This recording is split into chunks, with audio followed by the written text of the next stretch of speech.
Assalamualaikum warahmatullahi wabarakatuh. Di sini kita akan membahas tutorial SIM RS rawat inap. Mula-mula kita buka SIM RS yang sudah disediakan pada desktop komputer masing-masing. Biasanya berlogo seperti ini, tapi sekarang yang baru berlogo tulisan B. Kemudian login, isikan ID password yang sudah diberikan tim IT kepada petugas. Jika belum ada, silahkan hubungi tim IT. Di sini setelah login, kita isikan ID baru password, kemudian login. Jika ingin merubah password, silahkan klik pada menu program pada pojok kiri atas, kemudian isikan password baru pojok kiri atas, ubah password. Di sini ada password lama, kemudian password baru, kemudian verifikasi password baru, simpan. Cara pencarian data pasien. Setelah melakukan login, user bisa melihat data pasien yang sudah diinput oleh TPPRI dengan cara klik pada kamar inap.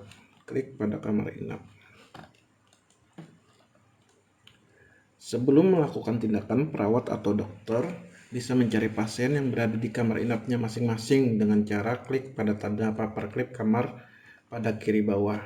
Ini pencarian berdasarkan kamar. Kemudian masuk ke menu ini, pilih kamar yang ingin dicari, contoh misalkan camar, klik 2 kali ruangannya atau klik 1 kali kemudian spasi. Maka terlihat di sini camar. Setelah ditentukan kamar inap yang ingin difilter, kemudian klik pada simbol centang hijau pada bagian bawah. Di sini. Maka akan muncul keseluruhan pasien camar yang sesuai pencarian kamar tadi. Perawat juga bisa melihat pasien di hari sebelumnya dengan cara tentukan tanggal. Di sini tanggal masuk sampai dengan di sini contohnya tanggal 15 sampai tanggal 16. Kemudian centang. Maka muncullah pasien yang ada pada tanggal tersebut, tanggal 15 sampai tanggal 16. Di sini terlihat. Jadi ini berdasarkan pasien masuk di tanggal 15 sampai tanggal 16. Kemudian perawat atau dokter juga melihat pasien berdasarkan pasien pulang. Di sini conteng pulang. Kemudian tentukan tanggalnya, misalkan tanggal 16 sampai tanggal dengan 17.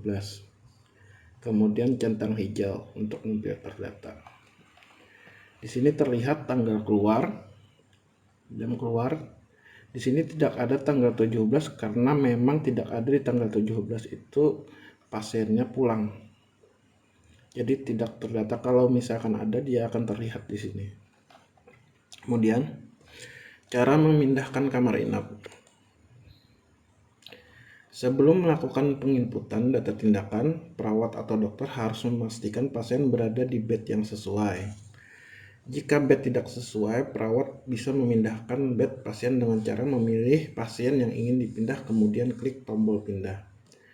Saya berikan contoh, misalkan Heri Prasetyo, ini yang berwarna merah ini. Kemudian klik pindah. Heri Prasetyo, kemudian klik pindah. Kemudian di rumah sakit kita ada 2 aturan pindah pada rumah sakit, yaitu pada pilihan nomor 2 dan 3 yang biasa digunakan. Jadi nomor 1 ini enggak digunakan. Pilihan nomor 2 kamar inap sebelumnya diganti dengan kamar inap terbaru dan harga menyesuaikan harga baru. Contoh kasus ketika pasien dimasukkan oleh TPPRI di kamar A, padahal dari awal masuk kamar pasien berada di kamar B dari awal masuk. Jadi ini contoh kasusnya kesalahan dari TPPRI untuk memasukkan pasien dari awal. Jadi tugas perawat untuk merubahnya, karena di ruangan perawat yang tahu kondisi yang ada di ruangan. Kemudian pilihan nomor 3. Pilihan nomor 3 ini untuk pasien pindah. Kamar inap sebelumnya distatuskan pindah, lama inap dihitung dan pasien dimasukkan ke kamar inap yang baru. Ini contoh kasusnya ketika TPPRI memasukkan kamar sudah benar sesuai pemberitahuan perawat. Kemudian pasien dirawat di kamar yang benar, misalkan selama 2 hari.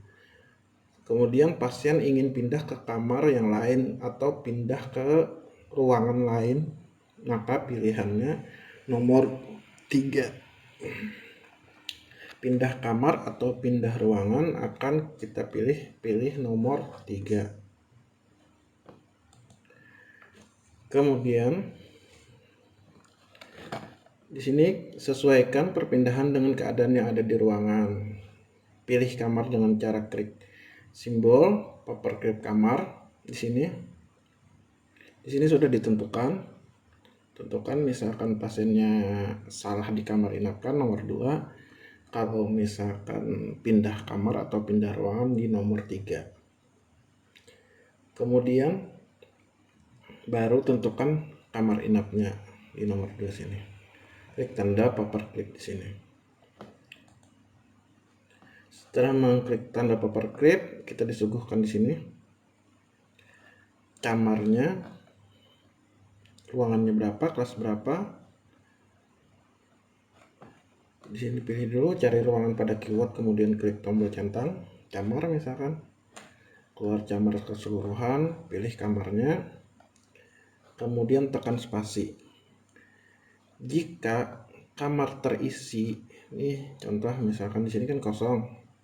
Jika kamar terisi, bisa dirubah status kamarnya jadikan kosong. Makanya di sini dipastikan bahwa pasien itu berada di kamar yang benar. Jadi perpindahannya tidak repot. Kalau ini kan kalau misalkan salah-salah, yang seharusnya kosong jadi isi, yang isi jadi kosong, seperti itu. Setelah kamar dan pilih perpindahan ditentukan, kemudian klik simpan. Ini kan kamarnya pastikan jamnya, tanggalnya, kemudian simpan. Kemudian input DPJP rawat inap. Di sini pertama kali membuka menu rawat inap, dokter penanggung jawab, dan pada menu nutrisi dengan dokter penanggung jawab IGD. Di sini dokter penanggung jawab IGD. Dokter Anggun kan ini dokter IGD. Sebelum melakukan tindakan perawat ruangan bisa menampilkan dokter penanggung jawab perawat inap dengan cara klik kanan kemudian pilih tampilkan dokter PJ Ranap. Tampilkan dokter PJ Ranap. Kalau misalkan di sini kosong, maka dia akan kosong. Jadi ini harus diisi. Dokter penanggung jawab perawat inap sama dokter penanggung jawab IGD berbeda. Kemudian pilih di sini. Setelah tampil dokter PJ Ranap, di sini kan kosong. Ini cuma ada dokter PJ Ranapnya, dokter Abdul Halim. Kosong atau salah, maka perawat atau dokter harus mengisi dokter penanggung jawab dengan cara pilih pasiennya. Kemudian klik kanan pada pasien yang ingin diinput penanggung jawabnya, kemudian klik pilih input dokter PJ Ranap yang ini. Kemudian akan dimasukkan ke folder ini. Input dokter penanggung jawab dengan cara pilih dokter atau ketikkan nama dokter pada pencarian. Di sini cari dokter, misalkan dokter Halim, misalkan di sini cuma kita klik Halim aja sudah terlihat dokter Abdul Halim. Kemudian kita conteng dokter pilih, klik tombol simpan pojok kiri atas. Maka terlihat di sini nama pasiennya Hadi Supriyanto, nama dokternya Dr. Halim. Jika penanggung jawabnya ada 2, di sini setelah disimpan tambah lagi, baru lagi kemudian pilih dokter, centang, simpan kembali. Jadi 2 penanggung jawab dalam satu pasien.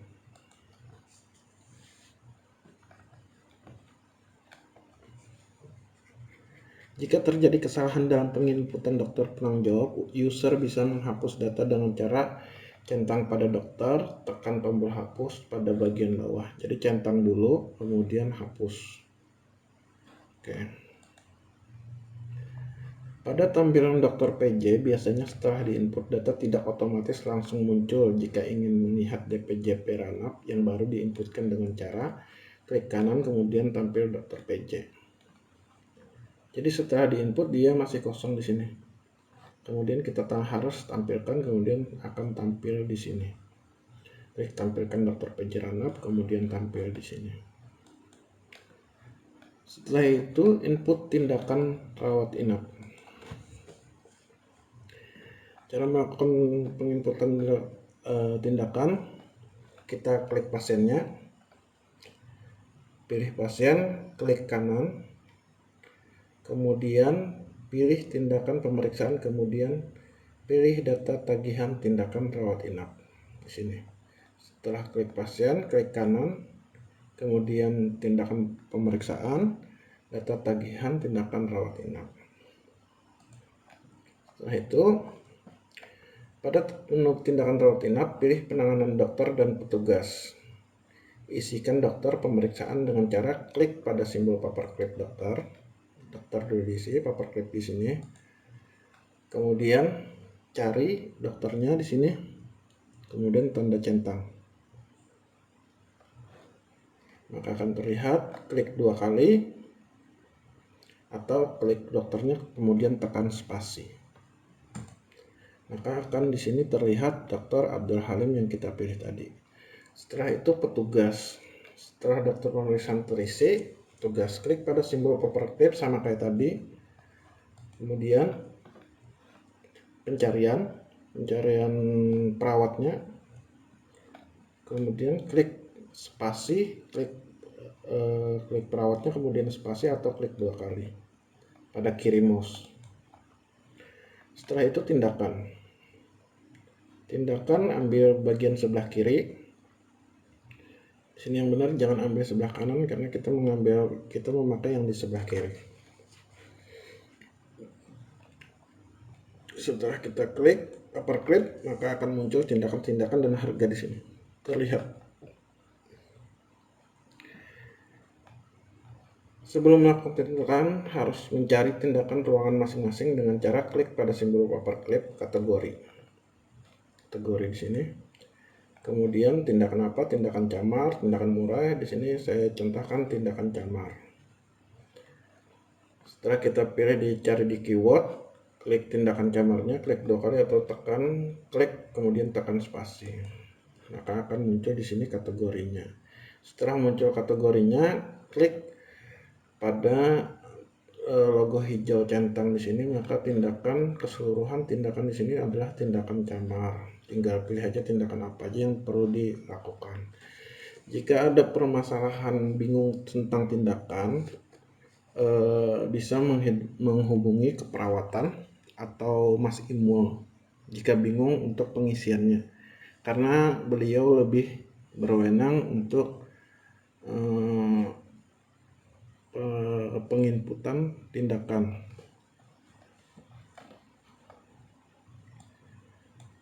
Kemudian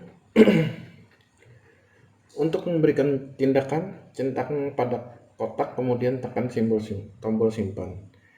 Kotak di sini kita centang, misalkan ada 3, centang kemudian simpan. Jika misalkan susah mencarinya, ini kan sudah sesuai abjad nih, A, B, C, D, E.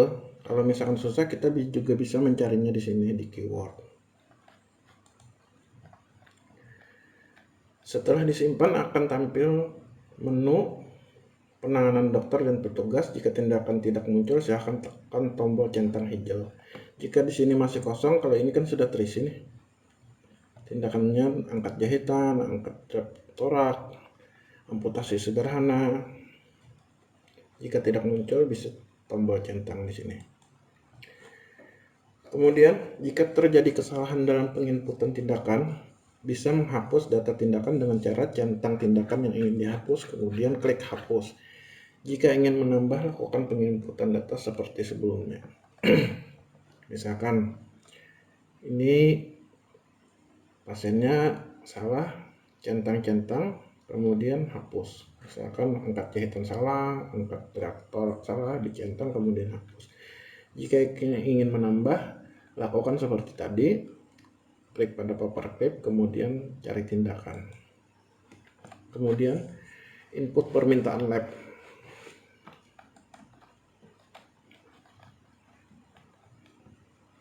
Permintaan lab, kemudian pilih pasien yang ada di kamar inap.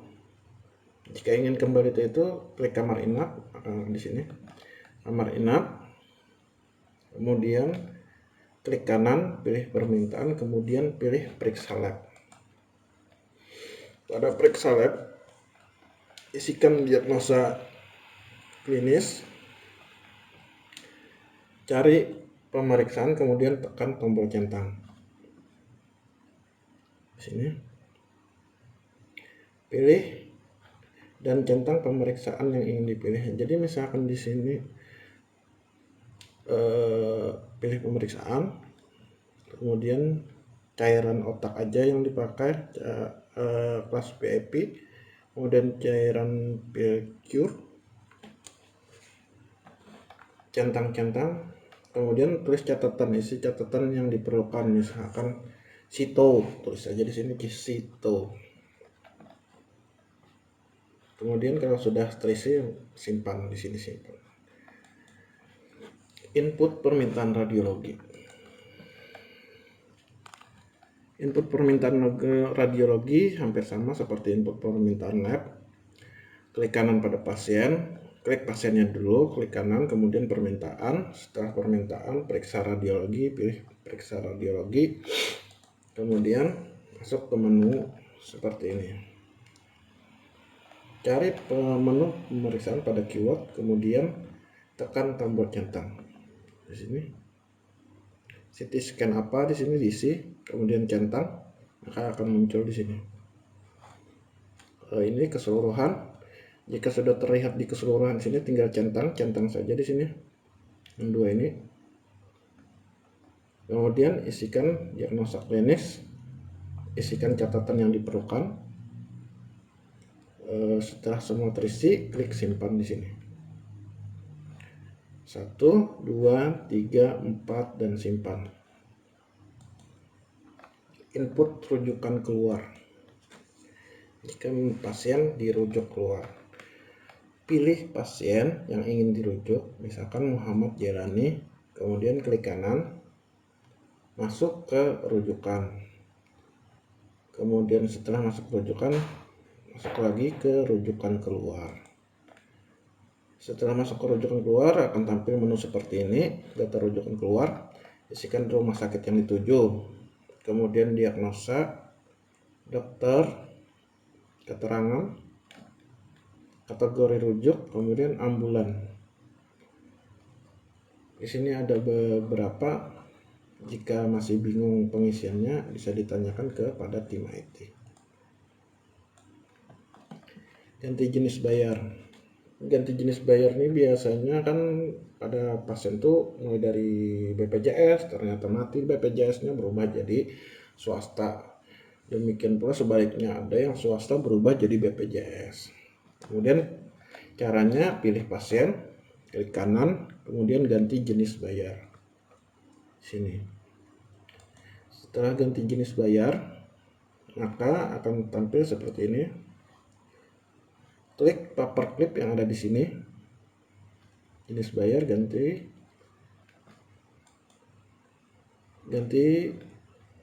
misalkan BPJS, berubah jadi BPJS, pilih BPJS, Kalau misalkan susah mencarinya, bisa cari di keyword di sini.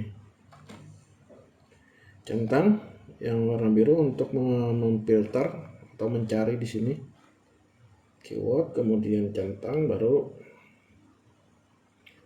klik 2 kali atau klik centang kemudian spasi. Maka muncul di sini jenis bayar yang dirubah, misalkan tadi itu bekas swasta berubah jadi BPJS. BPJS kemudian simpan, ganti jenis bayar. Kemudian untuk melihat riwayat perawatan pasien, klik pasien yang diinginkan. Pasien misalkan tungkit, klik kanan di pasiennya, kemudian klik riwayat perawatan. Di sini sudah terlihat semua keseluruhan riwayat perawatannya. Pada lembar riwayat perawatan ini, perawat dapat melihat semua data pasien mulai dari diagnosa, kamar inap, tindakan, dan lain-lain. Jadi di sini lengkap keseluruhan. Mulai dari tanggal berapa sampai tanggal berapa. Ini biasanya dibutuhkan oleh dokter. Perawat juga bisa, misalkan ditanya dokter ini bekas obatnya apa saja, bisa dilihat di sini. Jadi kita tidak perlu lagi membuka status, langsung bisa terlihat di sini. Nah, dari obat, hasil rongsen, dan lain-lain. Untuk penginputan rawat inap bagi perawat sudah selesai. Jika ada kekurangan atau masih belum paham, bisa tanyakan ke tim IT di atas. Terima kasih. Wassalamualaikum warahmatullahi wabarakatuh.